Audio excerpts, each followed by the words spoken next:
Hello friends, welcome back. कल तक मैंने 114 तक क्वेश्चन आपको करवाया था और 114 नंबर मैंने आपसे बोला था कि इसका जवाब आप लोग मुझे देंगे कमेंट बॉक्स में।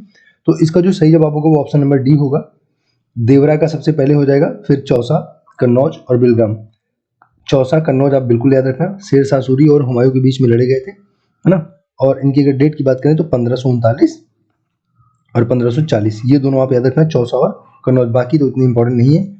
ये चौसा और कन्नौज, आपको कन्नौज को बिलग्राम के युद्ध के नाम से भी जाना जाता है। तो चौसा और कन्नौज हो जाएगा, ऑप्शन नंबर डी इसका सही जवाब होगा। आपसे क्वेश्चन पूछा गया था, हुमायूं द्वारा लड़े गए 4 प्रमुख युद्ध को क्रम से लगाना था, क्रम, है ना। तो सही क्रम इसका क्या हो जाएगा, हो गया। अगला देखेंगे 115 नंबर पे।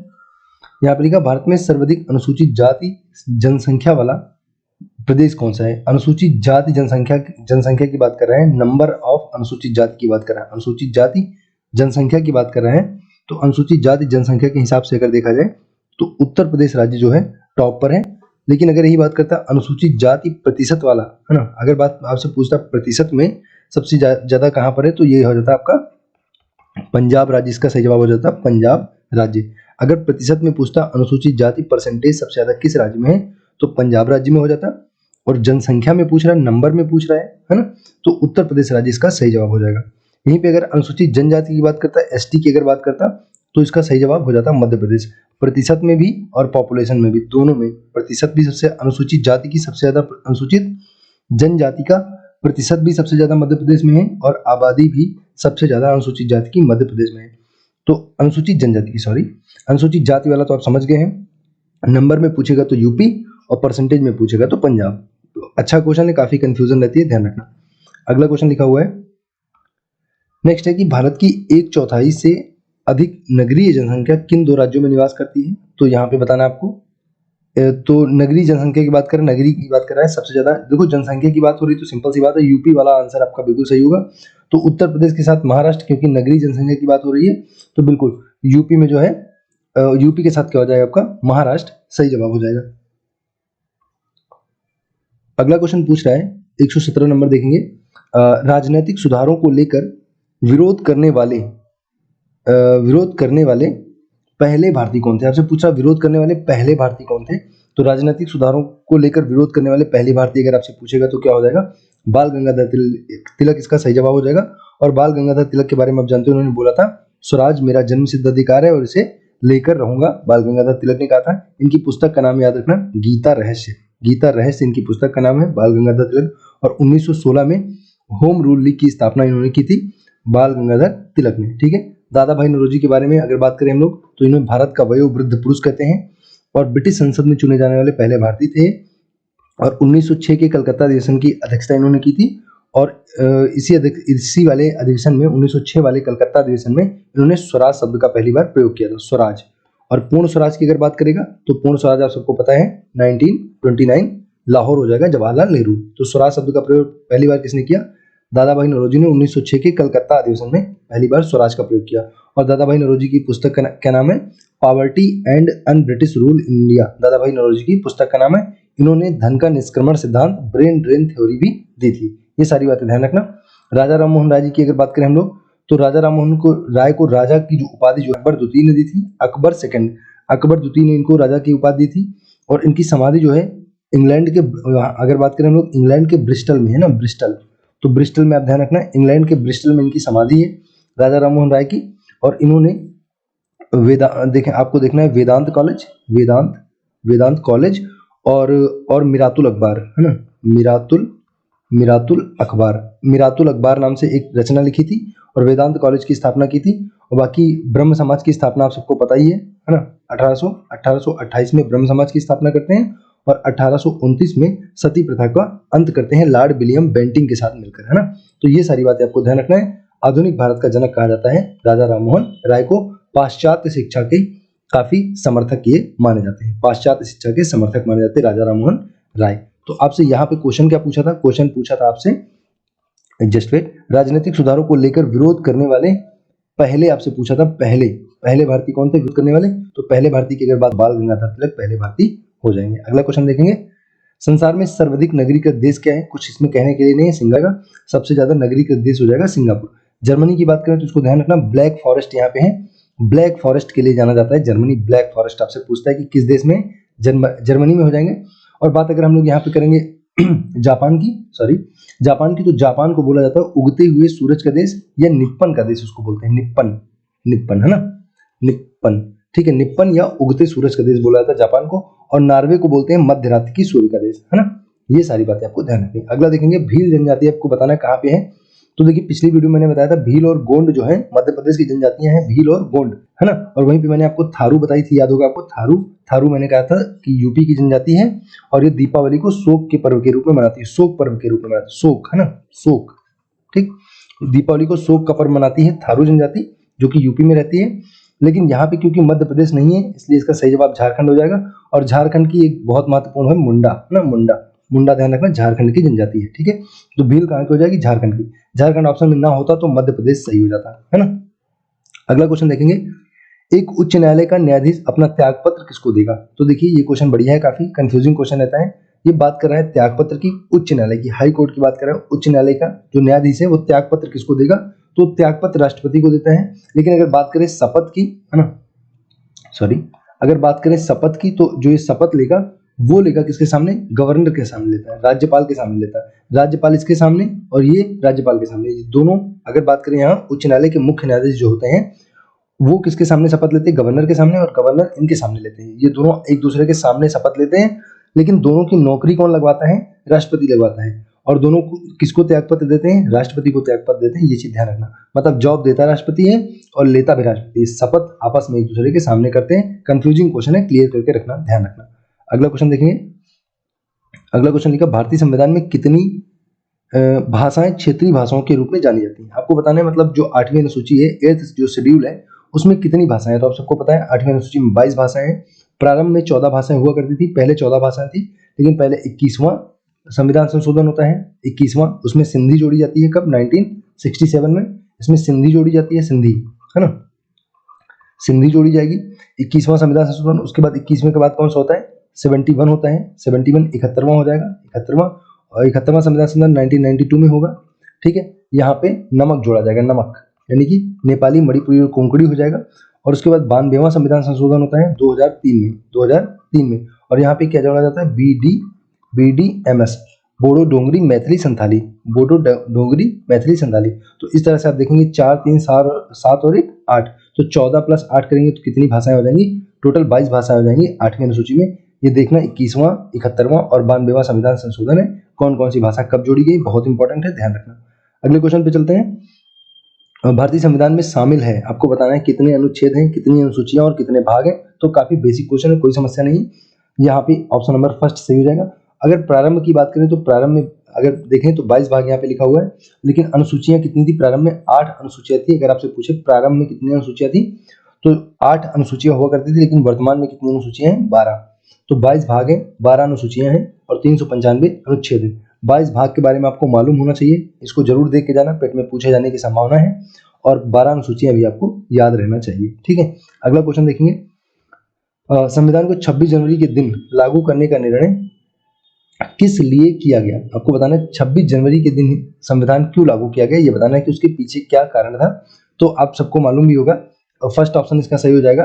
कांग्रेस ने इस तिथि को 1930 में स्वतंत्रता दिवस के रूप में मनाया था, क्योंकि इसी दिन को उन लोगों ने स्वतंत्रता दिवस के रूप में मनाया था, इसीलिए 26 जनवरी के दिन, उसी दिन को, उस स्पेशल डे को याद करने के लिए हम लोग क्या मनाते हैं, स्वतंत्रता दिवस के रूप में मनाया था। इसीलिए 26 जनवरी को संविधान लागू किया गया था, क्योंकि इसी 26 जनवरी के दिन पहली बार स्वतंत्रता दिवस 1930 में मनाया गया था, है ना। ओके, अगले क्वेश्चन पे चलते हैं। अगला क्वेश्चन लिखा हुआ है फ्रेंड्स, यूरोप की श्रृंखला, यूरोप की एक पर्वत श्रृंखला कौन सी, आपको ये बताना है। यूरोप की पर्वत श्रृंखला बताना है, यूरोप की ना। तो यूरोप का आपका सही जवाब क्या हो जाएगा, बताएंगे, आल्प्स हो जाएगा ना, आल्प्स। क्योंकि जो है,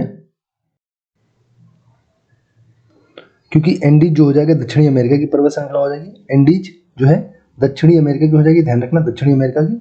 और आल्प्स जो है यूरोप की हो जाएगी। फिर यहाँ पे अगर हम लोग से ये पूछे, देखिए एंडीज जो है ना, ये विश्व की सबसे लंबी पर्वत श्रृंखला है, सबसे लंबी, विश्व की सबसे, इसके बारे में याद रखना, विश्व की सबसे लंबी पर्वत श्रृंखला जो है एंडीज हो जाएगी। और यहीं पे क्वेश्चन आपसे पूछता है कि विश्व की सबसे पुरानी पर्वत श्रृंखला कौन सी है, ये भी क्वेश्चन पूछा था कि विश्व की सबसे पुरानी पर्वत श्रृंखला कौन सी हो जाएगी। तो उसका जवाब हो जाएगा अरावली, है ना, अरावली। जो अरावली है विश्व की सबसे पुरानी पर्वत श्रृंखला हो जाएगी, ये चीज ध्यान रखना। और इसी अरावली पे जो है गुरु शिखर नाम का एक पर्वत पाया जाता है, पर्वत चोटी है गुरु शिखर, है ना, जो कि अरावली की सबसे ऊंची पर्वत चोटी है। ये चीज भी पूछता है कि गुरु शिखर किस पर्वत श्रृंखला की सबसे ऊंची चोटी है, तो गुरु शिखर जो है अरावली की सबसे ऊंची चोटी है, ये चीज ध्यान रखना। और अरावली विश्व की प्राचीनतम पर्वत श्रृंखला है। सबसे लंबी अगर पूछेगा तो एंडीज, सबसे प्राचीन पूछेगा तो क्या हो जाएगा, अरावली। और हिमालय को आपको पता है, हिमालय के बारे में ध्यान रखना, हिमालय तो आप जानते हो, इसमें कोई बताने की जरूरत है नहीं। ठीक है, अगला क्वेश्चन देखेंगे, बहुउद्देशीय नदी घाटी परियोजनाओं को आधुनिक भारत का मंदिर किसने कहा था। ये क्वेश्चन बताना है, काफी पॉपुलर क्वेश्चन है। बहुउद्देशीय नदी घाटी परियोजनाओं को, सॉरी जस्ट वेट, हाँ जी, बहुउद्देशीय नदी घाटी परियोजनाओं को आधुनिक भारत का मंदिर किसने कहा था, ये बताना है आपको। तो आधुनिक भारत का मंदिर किसने कहा था आपका जवाहरलाल नेहरू जी ने कहा था। बहुउद्देशीय नदी घाटी परियोजनाओं को जवाहरलाल नेहरू ने आधुनिक भारत का मंदिर कहा था, आधुनिक भारत का मंदिर। ठीक है, और अगर हम लोग बात करें नेहरू, नहीं इसको छोड़ दीजिए, खैर जवाहरलाल नेहरू ने कहा था। बाकी अगर महात्मा गांधी की बात करें तो इन्होंने गीता, जो गीता है, गीता को माँ कहा था। और इन्होंने कहा था, महात्मा गांधी ने कहा था, भारत की आत्मा गाँवों में निवास करती है, भारत की आत्मा गाँव में निवास करती है। और महात्मा गांधी जी ने कहा था कि स्वाद का असली स्थान जीवा नहीं बल्कि मन होता है, स्वाद का असली स्थान जीवा नहीं बल्कि मन होता है, ये चीज ध्यान रखना। और बैक टू द वेदास, वेदों की ओर लौटो किसने कहा था, वेदों की ओर लौटो स्वामी दयानंद सरस्वती ने कहा था, वेदों की ओर लौटो, back to the Vedas. Swami Dayanand Saraswati को आप सब लोग जानते ही हो, कुछ बताने की जरूरत है क्या, नहीं बताएंगे नहीं ना।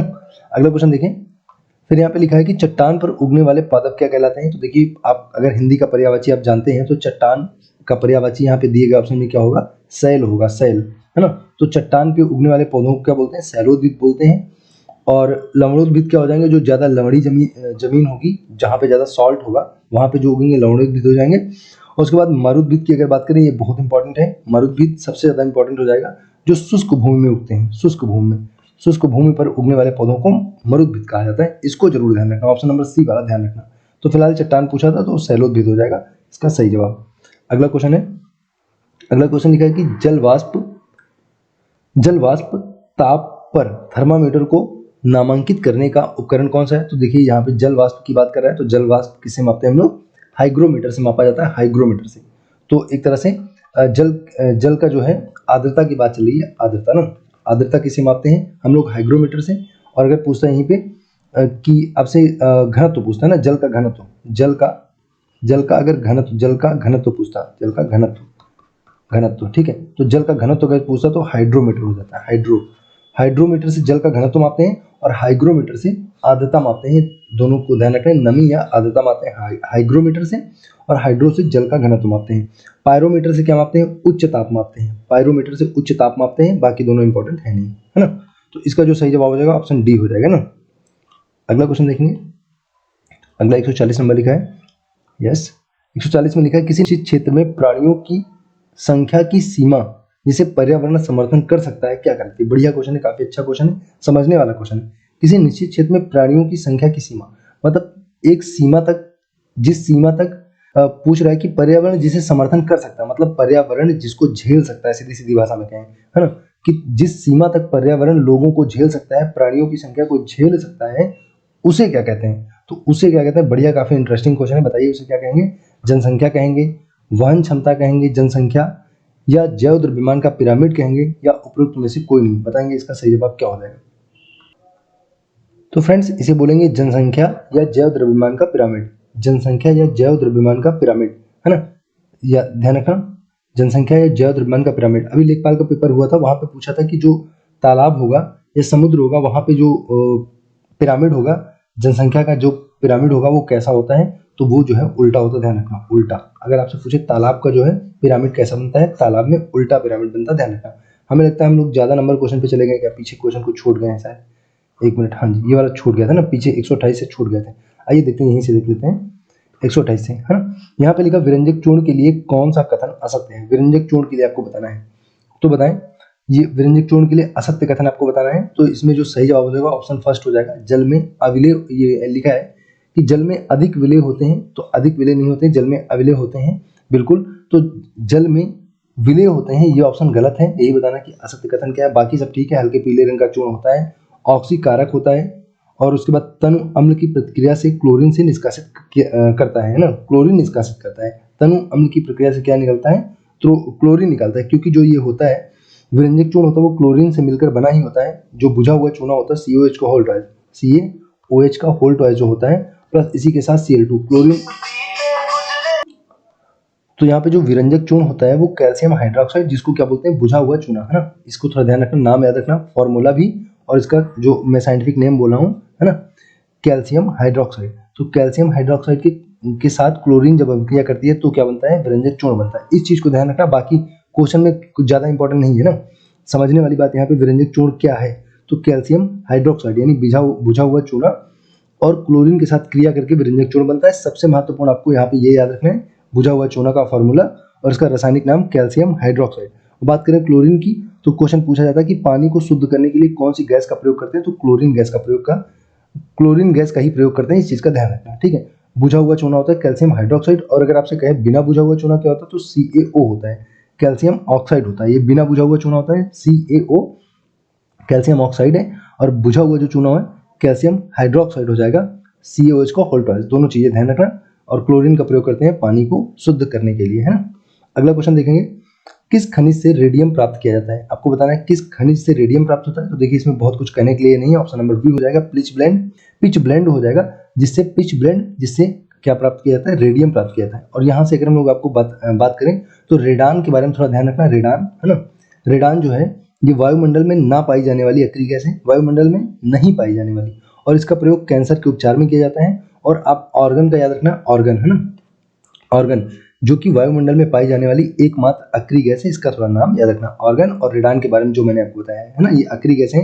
रेडान वायुमंडल में नहीं पाई जाती है और इसका प्रयोग कैंसर के उपचार में होता है, और ऑर्गन एकमात्र वायुमंडल में पाई जाने वाली अक्रिय गैस होती है। और पिच ब्लेंड से क्या निकाला जाता है, रेडियम जो है पिच ब्लेंड नामक अयस्क से निकाला जाता है, इस चीज का ध्यान रखना। और हेमेटाइट जो है ये लोहे का अयस्क होता है, हेमेटाइट लोहे का अयस्क होता है। अगला क्वेश्चन देखेंगे, और बाकी सिने बार आप ध्यान रखना। अगर अयस्क की बात करें तो सिने बार भी पता है, सिने बार जो होता है वो पारा का अयस्क होता है, पारा, है ना। तो सिने बार जो है पारा का अयस्क है, काफी इंपॉर्टेंट है, ध्यान रखना। बाकी मैंने आपको यहाँ पे पिच ब्लेंड आपको बता दिया, रेडियम जो है पिच ब्लेंड से निकाला जाता है। अगला देखेंगे, बत्ती वाले स्टोव में केरोसिन का बत्ती में ऊपर चढ़ना, क्या देखो का कारण क्या होता है। अगर ऑप्शन की बात करें तो जो बेहतर ऑप्शन होता है, अगर लिखा होता केशिकत्व, अगर लिखा होता है केशिकत्व लिखा होता तो बहुत बढ़िया बात होती, लेकिन केशिकत्व अगर नहीं है तो वहां पे पृष्ठ तनाव बिल्कुल सही हो जाएगा। पृष्ठ तनाव आपसे पूछेगा वर्षा की बूंद गोल क्यों होती है, पृष्ठ तनाव के कारण।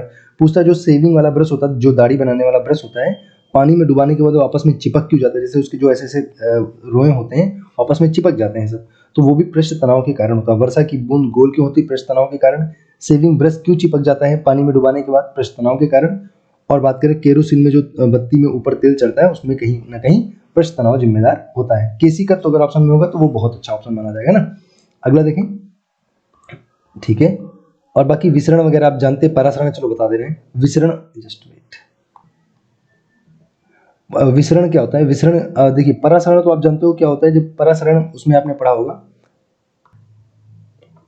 तो अगर परासरण की हम लोग बात करें यहाँ पे तो कह सकते हैं कि दो भिन्न सांद्रता वाले घोलों के बीच होने वाली एक विशेष प्रकार की जो है क्रिया होती है, परासरण कहलाती है। और विसरण की बात करें तो विसरण भी द्रव में आपस में जो है विसरण, जैसे आप समझिए कि अधिक सांद्रता से कम सांद्रता की ओर जो है अणुओं का जो प्रवाह होता है उसे विसरण कहा जाता है ना। परासरण भी उसी से मिलता है, ऑस्मोसिस कहलाता है, ठीक है।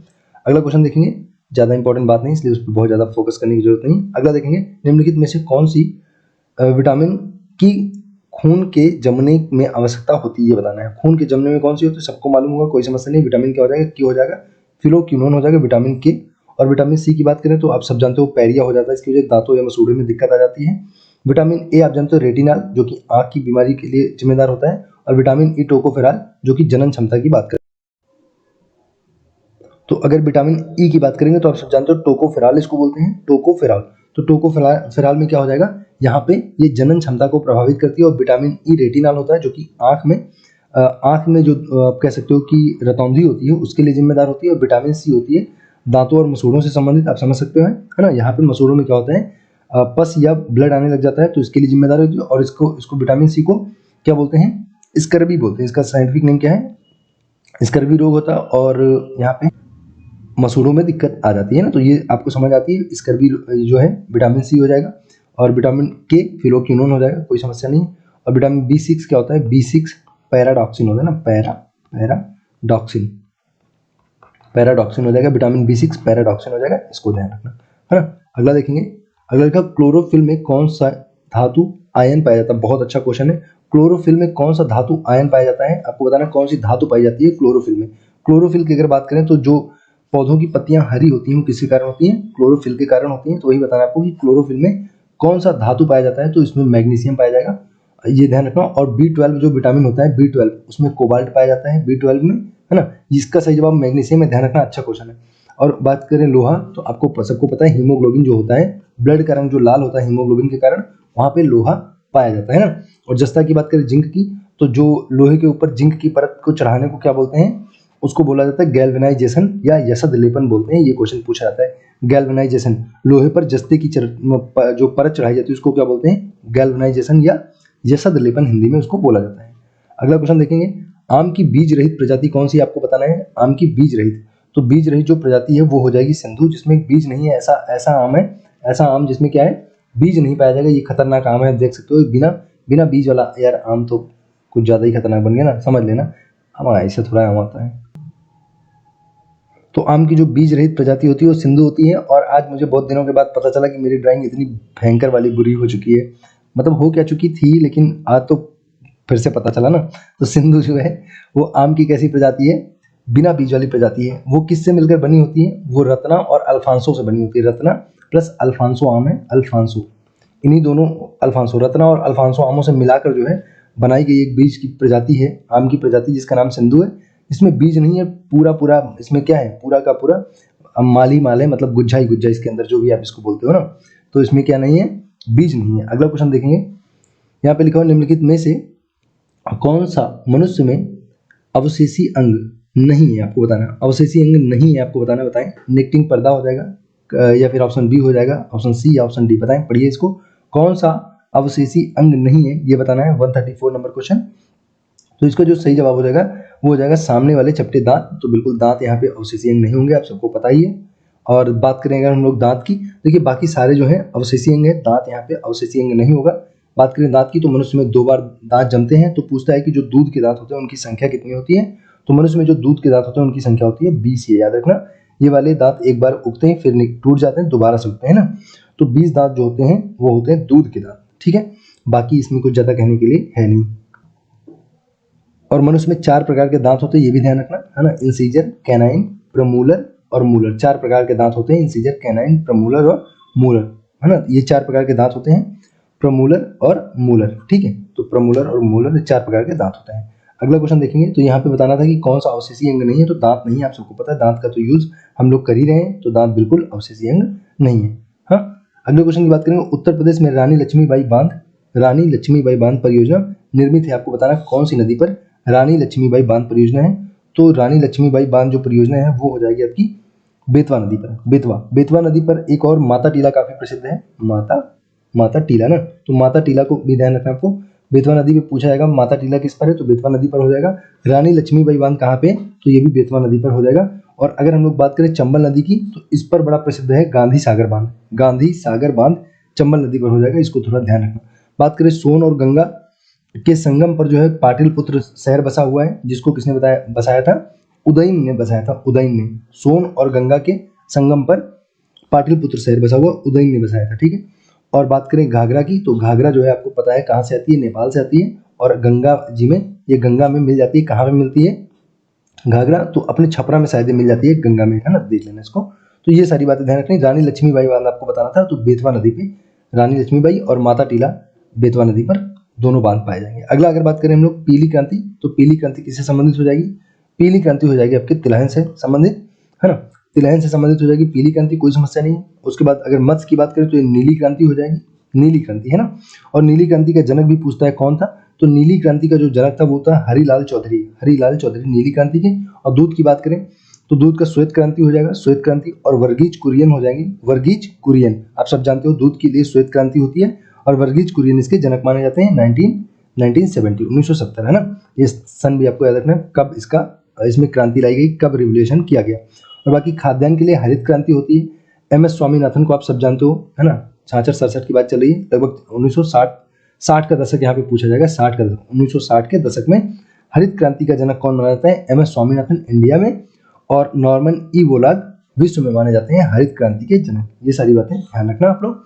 नीली क्रांति वाला थोड़ा सा ध्यान देना, हरिलाल चौधरी, ठीक है। तो यहाँ पे कितने क्वेश्चन हो चुके हैं? आपका हो चुका लगभग 25 मिनट का वीडियो हो चुका है। तो चलिए बस करते हैं इतने पे ना, नहीं तो बहुत लंबी वीडियो हो जाएगी।